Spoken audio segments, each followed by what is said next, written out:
আজি নলবাৰী জিলা সাহিত্য সভাৰ দ্বিবাৰ্ষিক অধিৱেশন অনুষ্ঠিত হৈছে। নলবাৰী জিলা সাহিত্য সভাৰ সভাপতি লীনা ডেকাৰ সভাপতিত্বত এই অধিৱেশন অনুষ্ঠিত হৈছে।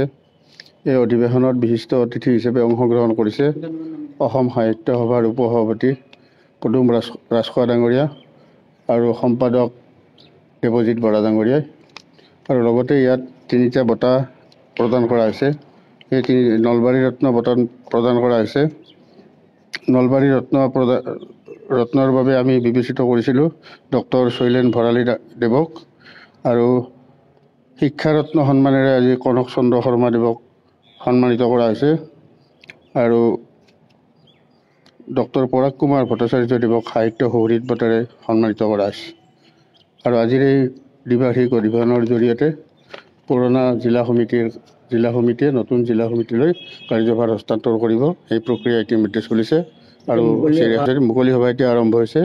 এই মুকলি সভাতে নতুন কাৰ্যনিৰ্বাহক সমিতিলৈ কাৰ্যভাৰ হস্তান্তৰ প্ৰক্ৰিয়া চলিৰ পৰা দায়িত্ব ল'ম।